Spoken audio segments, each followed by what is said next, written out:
Hey YouTube, today you're going to see my take on how to install the Acerbis X-Factory handguards on my 2022 KLX300.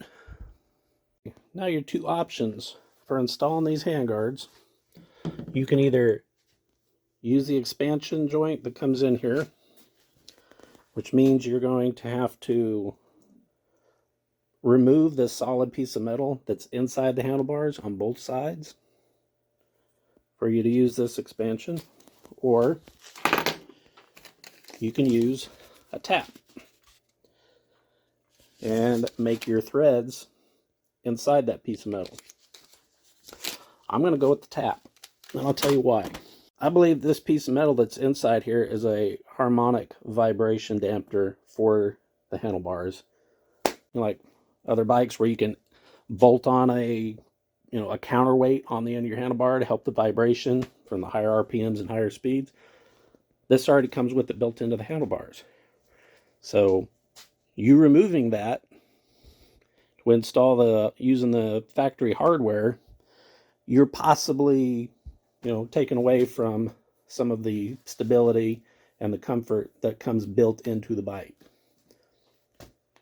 So I'm going to go ahead and leave those in there, and I'm going to tap them out, use my own threads. Well, use the recommended M8 125 threads, so I can use the factory bolt. I may have to cut it down in length. We'll figure that out when we get there. Before I cut into this, I'm noticing, I guess it's normal, it's like about 1/8 of an inch of play that's on the end of this. It's like I could feel the metal. The metal stops about right there at my thumbnail. I don't know if that's normal or not, but I'm going to cut the end of this off. You can see where I've already fallen a couple of times. I'm going to cut the end of this off to where I can still maintain this shape. I'm just going to have a hole cut here in the end of it, and that'll tell me how much meat of this rubber I need to cut out. Try to keep as much as possible. Got it cut out, and what I found out is it's all soft and squishy because that rubber on the end there is every bit of a 1/4 inch thick. It's flush up against the metal handlebar inside, but it's a 1/4 inch of soft rubber.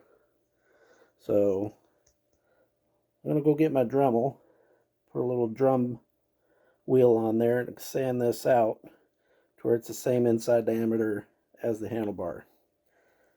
Got that all sanded out. Just as a side note, when you're sanding these out with the Dremel, you are going to get some smoke and you are going to get some liquid rubber that comes flinging out of here, so make sure you wear some eye protection. Alright, I moved my clutch lever in about 1/2 inch to make room because it will not, this handguard will not fit on here set up in its factory position. So we got room for it to fit in here now. Problem is that this clamp, the only place it can go is right where this little factory tie is. So I'm going to have to relocate that, remount it, zip ties, do something. But from the way I can see that this mounts, whether this goes above or below, it's wanting to go right there on top of that location. So let's see how we can get that straightened out. Okay, I went ahead and temporarily attached one of the clamps on here. I've got it moved towards the end of the, up in here as far as I can get it, so I can see how much room I've got to work with. Put this on the end here, and that's where we end up. I can make it work, but it's not, like everybody says, it's not ideal. So I mean, you could force it up in here, but you don't have a straight, smooth transition in the surfaces. So probably gonna have to grind some of that down to make it straight and smooth and strong. But a major problem is that the alignment for this brake line, it's exactly where this is. So what does that do? I mean, if it's sitting where it is, when you put the weight on the bike and get it lined up, yeah, I can't do it. When you put weight on the bike, it pushes this right up into here. So you're like, okay, just throw it around the front of it. Yeah, easier said than done.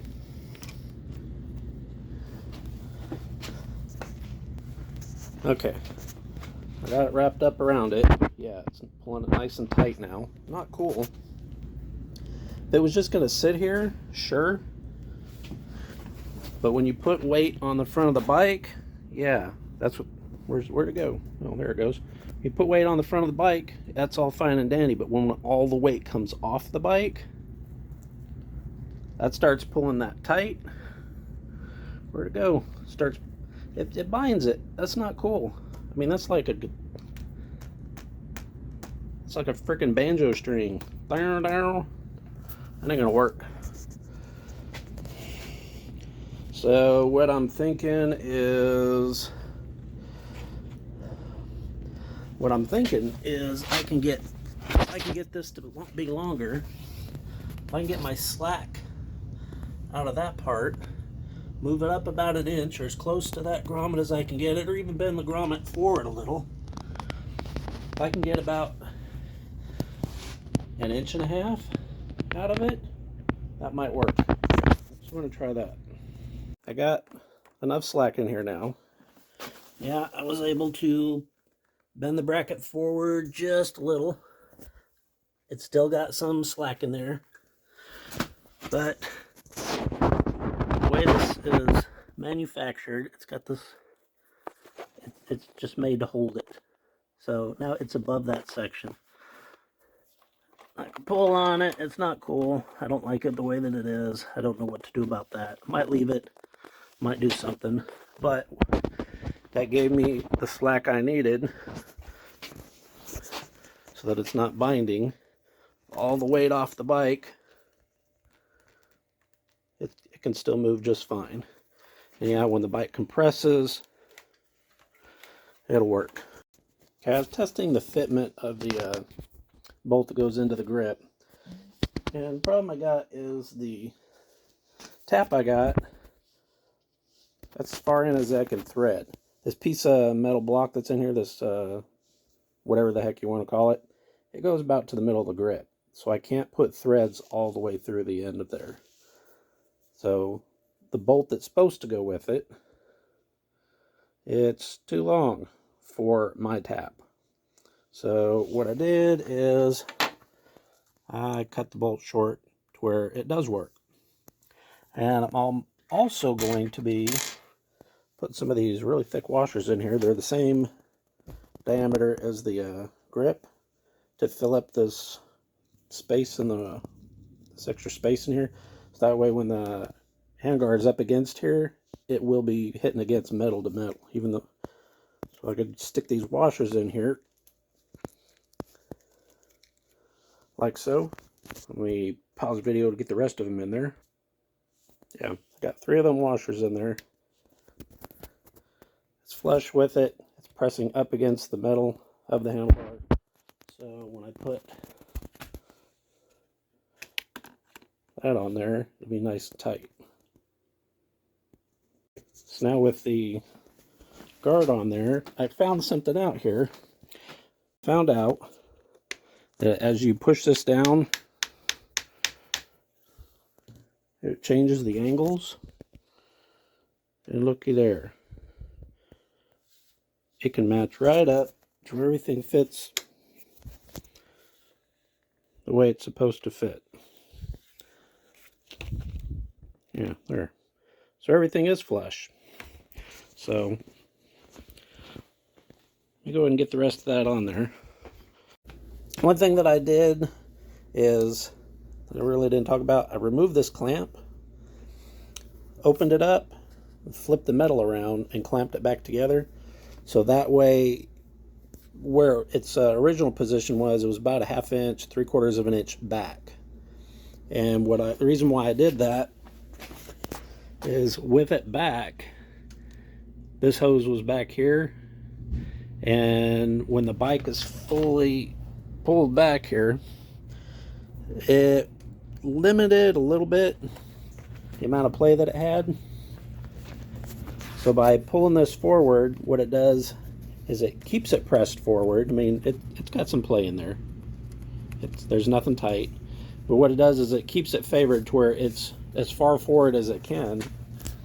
So that way I always make sure and always know that I'm going to have enough play in here. So, and yeah, it worked out really good. I got enough play in the clutch lever. I could still adjust everything, barely could have enough room to adjust everything. But it's got all the play that it's supposed to have. I can wiggle it a little bit, and the clutch doesn't move, so it's all good. I got full range, so it works. I'm surprised that it actually does work. All right, now do the other side. Okay, started on the other side, and just real quick, the rubber grip is glued to the throttle tube. So as you start to cut this out, it's not going to pop out as easy, but there is a hole punched in the center of it, help guide where you need to cut. So clean that out best you can. Well, in the process of drilling this out and getting ready to tap it, I don't know if metal filings went down in here or what, but my throttle does not respond at all now. So I'll take it apart, find out what happened. Okay, got it apart, and I did find little metal filings down inside the housing of the throttle assembly. So I'm gonna take this apart, find out how they got in there, and it's possibly something y'all need to keep an eye out for, or may just want to disassemble it. I don't know if it's because I did a lot of drilling in there. I mean, the amount of metal filings that were going to be made by the tap were, comparable to what I got from drilling, but I don't know. Should not have had anything go through there as far as I could tell. So I gotta clean this out, get this off, and make sure all the metal filings are out of there, and make sure it's not a future problem. Okay, I think I figured out how those filings got in there. I got it cleaned out. It spins real nice. But there is the smallest amount of play. I mean, it mounts way out here, but I'm going to slide it in here down. There's the smallest amount of play that it has sideways. So it had to have been that little gap way down there at the bottom. Each time I'd drill this out a little, I'd pull the drill out and I would blow the filings out of there and twist the throttle and squeeze this, trying to get more filings out. And apparently I was blowing filings down in between the throttle tube and the handlebar. So just something to let y'all know. Might be a good idea to just totally take this out and then put your threads in there. So tap at your own discretion, I guess. All right, this is for those of you that have never done taps and dies before. Look up some tutorials on how to do it. If you've never done this before, you can mess up your threads if you don't pay attention to what you're doing or understand what it is you're doing. I've only done this a few times myself, but I found what works best is after you get started, primarily get it maybe in 2 or 3 full turns each time. Completely back it out, clean the threads on the tap, put a light dab of oil on it. You're probably supposed to use thread cutting oil. I'm using just some cheapy generic oil that I had laying around the house, just something that'll help lubricate as it cuts. But after you start cutting the threads, you'll find that after you get it threading in, it'll thread in pretty easy, then it just stops. That's where your new threads are starting to cut. On general, You want to turn it about 1/4 of a turn to 1/2 a turn, and then go backwards. And as you go back, you'll feel some resistance. And if you listen, that crunch, what that's doing is it's cutting new threads, and then as it backs up, it breaks off that metal that it just cut. So now you're good to go another 1/4 of a turn, then back up, and proceed. After you've done maybe 1 full turn or 2 full turns at most, it's getting pretty hard. We'll just say that's a full turn. Go ahead and completely unthread the tap. The reason why you want to do this just after a little bit,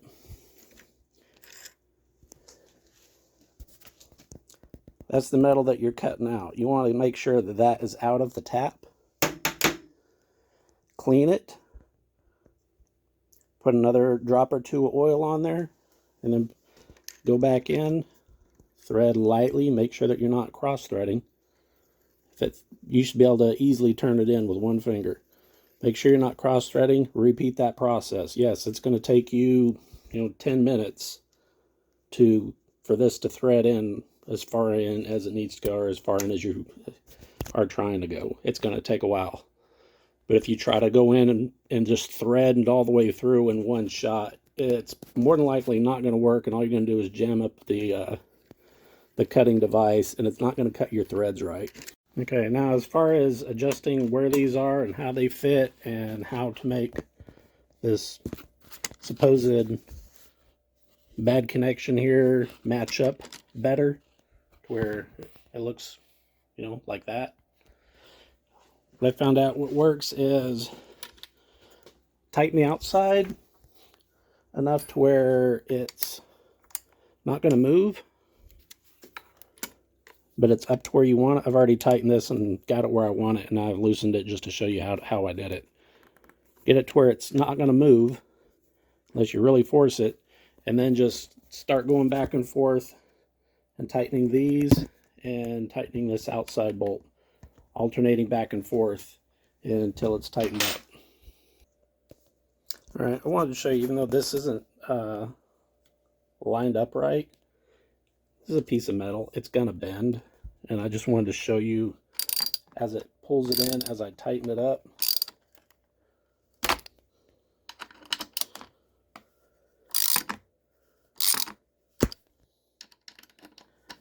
I don't have the right Allen wrench on my ratchet here, but where to go? But you can see that's a snug fit. So now I can go by with a real Allen wrench instead of this thing.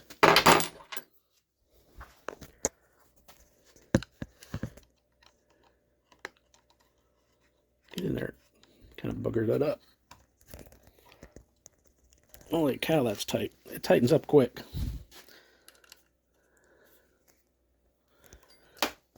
And I also had to, I didn't have to, but I saw that I needed to. I've got that side going underneath all the cables, and this side goes above the cables. So that one goes above, and that one's going underneath. I tried putting this underneath it. It looked better, but being that when the suspension flexes up and this cable comes up, I didn't want it coming underneath here and trying to flex back up. So I ended up putting the brake line above it. Everything is fine. Nothing is binding. Turn the handlebars either way. Everything's good. They look relatively the same angle to me.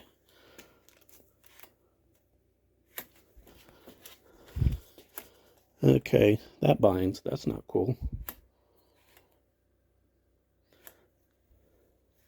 Ah, I see what it's doing. Got a little bit of rubber. It's just binding into it. Not a problem. I'm gonna take this back off, and I'll sand that down to where it's just barely not touching it. So let me do that and see what that looks like. All right, Got that to where it works great. What I did, instead of sanding, I just stuck another washer in there. Tighten the heck out of it. So now it's turning around that washer. All the stacks of washers that I got inside of there, it's turning around them. This probably could have been a whole lot quicker, yeah, if I went ahead and just used the factory shims or compression, whatever the heck you want to call them, and just took out that counterweight. Would have been a lot simpler, but I wanted to keep it the way it was, and I wanted to keep the ends of my grips. Just for that little bit, I can feel that, being that I'm still new to riding. I've only been riding, you know, about 6 months.